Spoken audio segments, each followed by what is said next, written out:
Lazos transgeneracionales y contabilidad de las deudas y méritos. La injusticia vivida.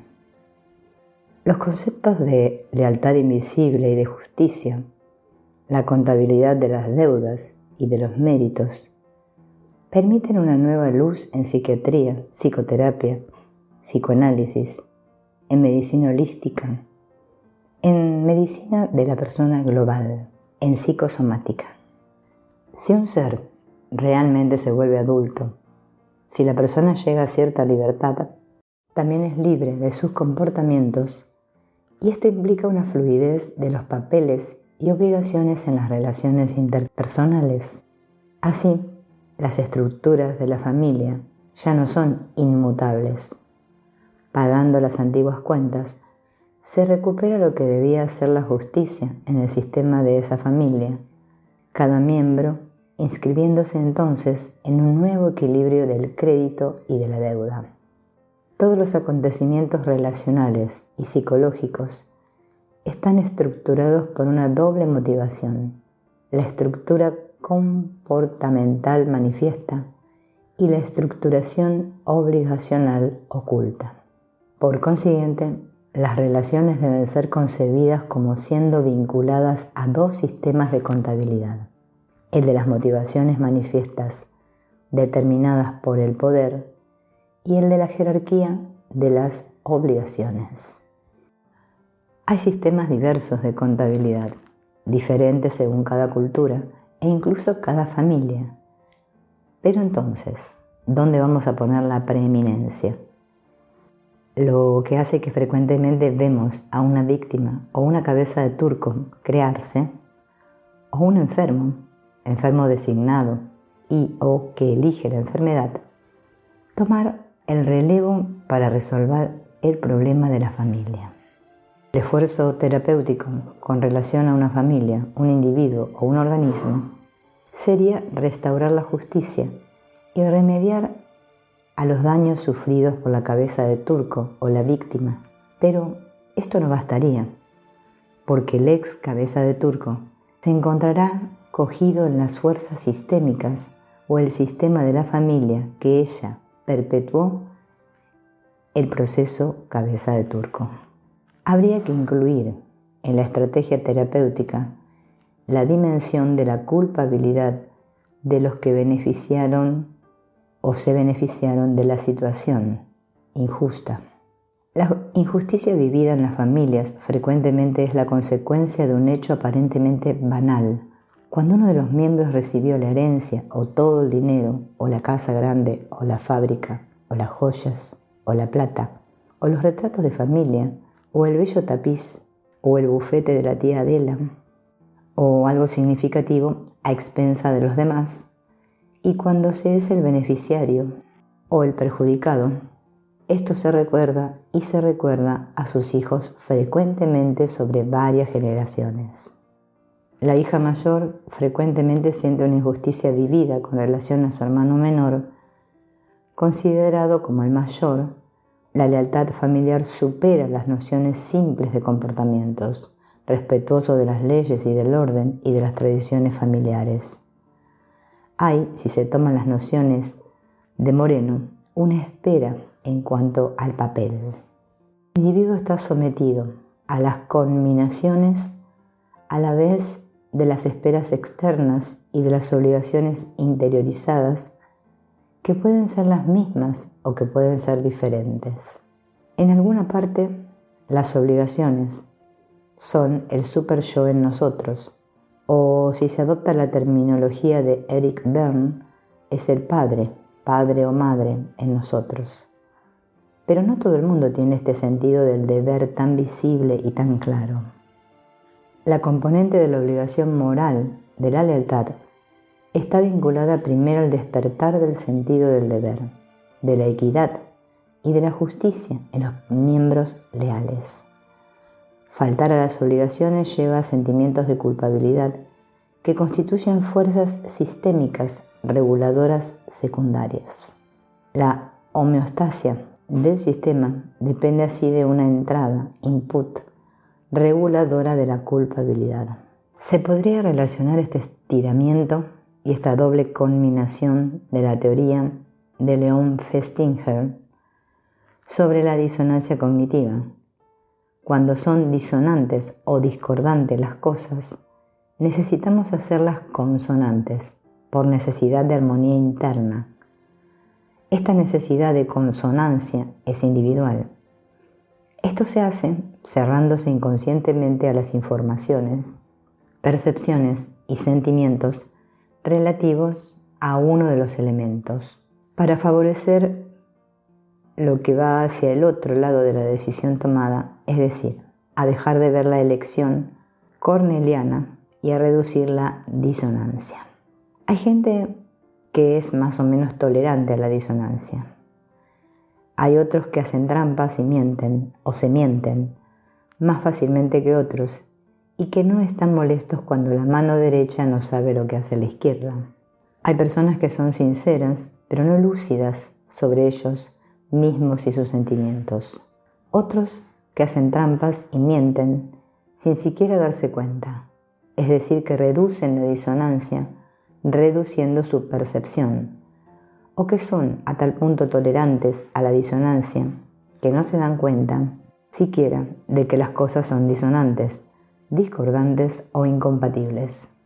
La coerción externa puede ser visible al observador, al sociólogo, al psicoterapeuta, y el interés consciente de la obligación puede ser contado por los miembros, pero solo se puede inferir los compromisos inconscientes del grupo a partir de indicios complejos indirectos y generalmente solo después de un largo análisis de la familia sobre cierto periodo.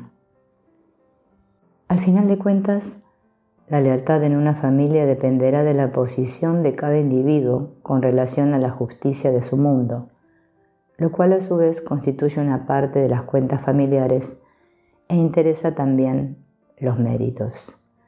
Para comprender las funciones de un grupo, es importante saber quién está ligado por la lealtad, a quién y cómo, así como el sentido que cada cual da a la lealtad, y este sentido es muy diferente según los individuos.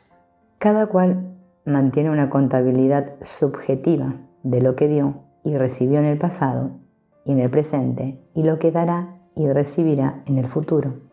Esto quiere decir que cuando se recibe y se da en una familia, entre padres e hijos, entre hermanos y hermanas, entre primos nacidos de primos, hermanos, entre abuelos y demás en una familia en amplio sentido, es a veces muy difícil o complejo ponerlo en evidencia. Ciertas deudas son demasiado pesadas de llevar, como las vendetas, el honor perdido, el recuerdo de los genocidios y masacres.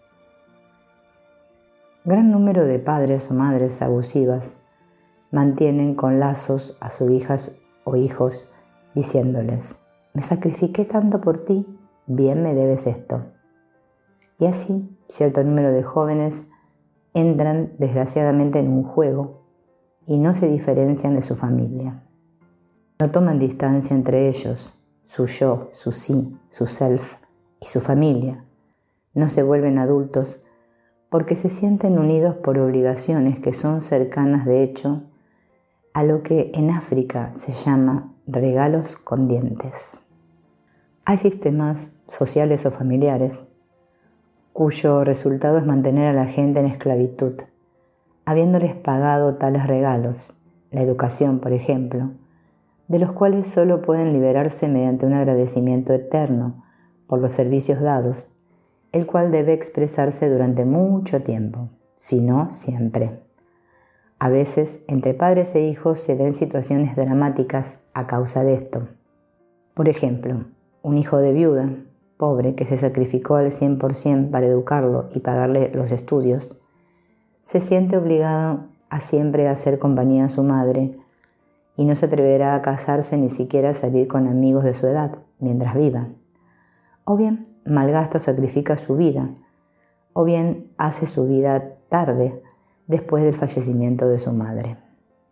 Por lo tanto, la contabilidad familiar es variable. Puede también hacer un uso de explotación de los dones, como esto se ve a veces con los padres de jóvenes, incluso muy jóvenes, deportistas o virtuosos, o los premios de belleza. Tomemos por ejemplo lo que se ve en las madres de esquizofrénicos y en madres abusivas. Es verdad que criaron a su hijo, frecuentemente dándose mucha pena, pero nadie les pedía sacrificarse como lo hicieron, y de hecho, devolverlas, lo que dieron sería un volver a ser padres, obligado, es decir, volverse el padre de sus padres. Entonces, se debería a la vez rodear a sus padres de afecto, pero volverse padres a su vez y seguir con la cadena, y que el hijo pague sus deudas y devuelva a sus propios hijos y no a su madre o a su padre directamente lo que le ha sido dado. La terapia analítica de los psicóticos pone de manifiesto que estos expresan inconscientemente lo que sucedió en la vida de su madre antes de expresar lo que sucedió en la suya. La noción de deuda, de lealtad, está estrechamente vinculada al concepto de delegación.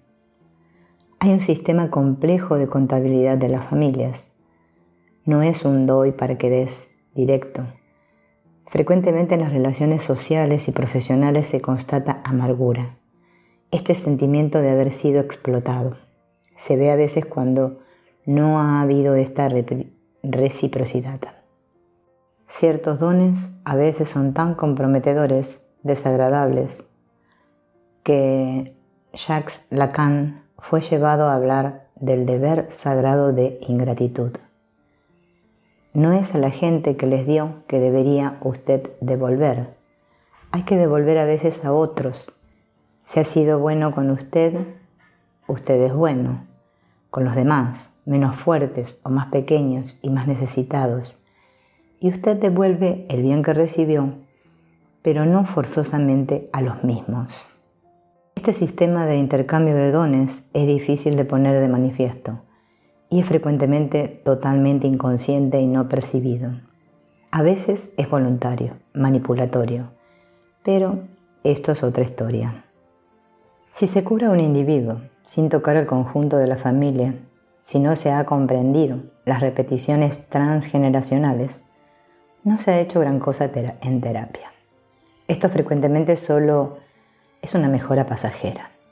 Este modo de ver vuelve a plantear todas las psicoterapias existentes, clásicas y nuevas, incluidas las más famosas, las más serias, las más respetadas, incluida el psicoanálisis individual, si se quiere. Para que la gente cambie realmente y de modo duradero, el sistema familiar, social y profesional debe dejarles cambiar las creencias. Las creencias deben cambiar. Hay un impacto de la mirada de la familia y de la sociedad y del equilibrio familiar sobre el desarrollo de una persona, de su salud, de su enfermedad y de su recaída.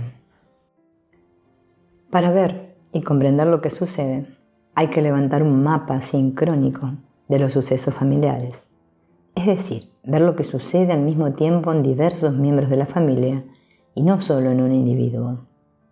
Hay que verlo a la vez en el aquí y ahora, sincrónico, y al mismo tiempo en el antes y en otro lugar, en la historia y la familia. Es decir, hacer una observación sincrónica y una observación diacrónica, llevando sobre varias generaciones. Lo más sencillo es hacer un árbol genealógico completado por dos hechos importantes y lazos significativos: un genograma o un genosociograma. Los hijos, por ejemplo, que fueron abandonados y dados en adopción, en alguna parte quisieran una reparación del daño que se les ha hecho, porque hubo carencia afectiva, abandono y rechazo vivido. El problema de la adopción y o del rechazo es aún complicado con lo vivido de la familia de acogida o de la familia adoptiva.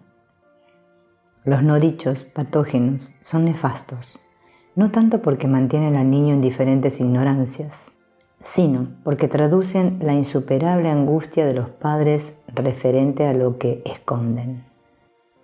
Cuando empezamos a trabajar con una familia, o con una persona teniendo en cuenta la familia, trátese de problemas psicológicos o psiquiátricos, problemas de salud o problemas existenciales, es importante comprender en esta óptica cuáles son las reglas tácitas de esa familia, de ese medio.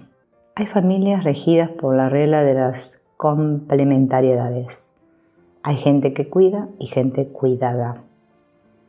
Por lo tanto, hay gente que cuida de los demás y gente que está enferma, como la familia de Charles Darwin, en que todo el mundo era feliz en esta relación cuidante-cuidado familiar y de convivencia.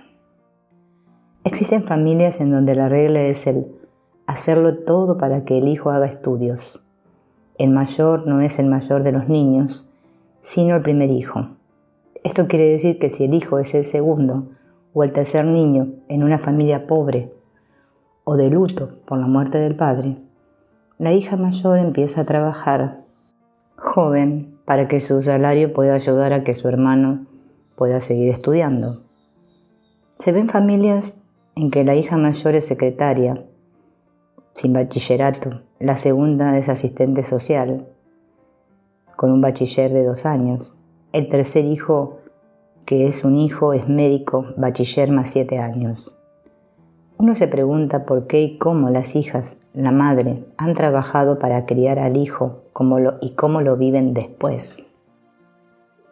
Hay familias en las cuales, al contrario, la regla es la igualdad entre los hijos. Y familias en las cuales el hijo que se casa habita con sus padres y seguirá con la granja, y el segundo se irá, y cogerá la espada, la sotana o el barco. Y otra en que los hijos, incluso casados, seguirán habitando bajo el mismo techo. Y otras aún en donde se deja el nido tan pronto se alcanza la mayoría de edad. Hay familias en que las generaciones cohabitan bajo el mismo techo, otras en que el mayor guarda la casa, el castillo, la granja y los demás se van. Hay familias en donde se fabrica a un mayor que seguirá con los negocios familiares. Este mayor que se fabrica a veces es un segundo o un tercer hijo. En esta elaboración de las reglas familiares es importante ver, cuando se mira un genosociograma, cuáles son las reglas y quién las elabora. Puede ser un abuelo, una abuela, una tía en segundo grado que hace la ley o que dice la ley y la transmite. A veces se ve en las familias a gente que solo consiguen casarse después de la muerte de su madre o de su padre. Cuando se empieza a percibir bien las reglas de la familia, se intenta ayudar a una familia a alcanzar un menor disfuncionamiento de relación y un mejor equilibrio de las deudas y méritos para cada cual. Es decir, que se intenta restablecer las cosas para que nadie se sienta privado en la partición de las tareas, de los bienes, de los recuerdos, de los ingresos, de la educación recibida o por recibir. Si establecemos nuestra propia psicogenealogía, nos daremos cuenta de lo que significa para nosotros ser un miembro leal de un grupo dado, en particular de nuestra familia, porque cada uno debe incorporar el espíritu, las esperanzas, las peticiones, las expectativas de su grupo y utilizar un conjunto de actitudes específicas, permitiendo conformarse con las coacciones internas o incorporadas. Si no se asume este tipo de obligación, uno se siente culpable. Esta culpabilidad constituye un sistema secundario de fuerza reguladora, o sea, un feedback negativo al comportamiento desleal. Es decir, que la elaboración de la lealtad está determinada por la historia de la familia y por el tipo de justicia que esta familia practica y por los mitos familiares. Haya resonancia en cada uno de los miembros de la familia y a cada uno incumbe, por una parte, obligaciones según su posición, su papel y por otra parte, lo que siente frente a las deudas y los méritos y su estilo personal y su modo de conformarse a ello. Es importante entonces hacer consciente y visible esta fidelidad a los ancestros que nos gobierna, tomar conciencia de ella, comprender lo que nos obliga y si eventualmente no se debería volver a situar esta lealtad para recobrar la libertad de vivir la propia vida. En 1978, dos psicoanalistas freudianos clásicos parisienses de origen húngaro, Nicolás Abraham y María Torok, publican una recopilación de sus artículos, La corteza y el núcleo, introduciendo las nociones de cripta y de fantasma, a partir de sus investigaciones clínicas. Trabajaron sobre casos de enfermos que decían que habían hecho esto o aquello sin comprender por qué. Y sus familias apoyaban sus afirmaciones, explicando que realmente habían actuado como si fuera otro. Abraham y Torok propusieron la hipótesis de que todo sucedía como si hubiera un fantasma actuante que hablara por la gente al modo de un ventrílocuo e incluso actuara en su lugar. Este fantasma sería como alguien que saldría de la tumba mal cerrada de un ancestro, después de una muerte difícil de aceptar, o un suceso que avergüenza, o una situación difícil para la familia, algo muy mal visto, algo feo, algo poco claro, algo que no está bien para la mentalidad de la época. Por ejemplo, un asesinato, una muerte sospechosa, la tuberculosis, la sífilis, una internación, una estancia en el hospital psiquiátrico o en la cárcel, una quiebra, una enfermedad avergonzadora, un adulterio, un incesto. Se trata de olvidar algo o alguien que ha sido caído en desgracia o había desgraciado a la familia, la cual estaba avergonzada y no se hablaba del tema. Todo sucedía como si un miembro de la familia guardase este no dicho, que se había vuelto un secreto y del cual se había vuelto el dueño, en su corazón, en su cuerpo, como en una cripta dentro suyo, y que este fantasma de vez en cuando saliera y actuara después de una o dos generaciones. A partir del concepto de incorporación, Abraham y Torok suponen que tuvo lugar la instalación en sí de un objeto prohibido en compensación, una introyección fallida, lo cual creara como un lazo imaginario. Pero veamos las definiciones de Abraham y Torok. El fantasma, el aparecido, la cripta, la unidad dual. El fantasma es una formación del inconsciente que tiene la particularidad de nunca haber sido consciente y de proceder del paso, cuyo modo queda por determinar del inconsciente de un padre o madre al inconsciente de un hijo. Fantasma es el trabajo en el inconsciente del secreto inconfesable de otro, ya sea un incesto, crimen, un hijo ilegítimo. No son los difuntos los que vienen a asediar, sino los vacíos dejados en nosotros por los secretos de los demás. Su manifestación, la obsesión, es el regreso del fantasma en palabras y actos extraños, en síntomas.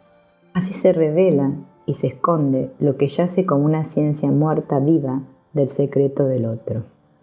Es un secreto que no se puede revelar, frecuentemente el secreto vergonzoso de uno de los padres, una pérdida, una injusticia. Al ocultar este luto indecible, se le instala adentro de uno, en un ataúd secreto, en una cripta.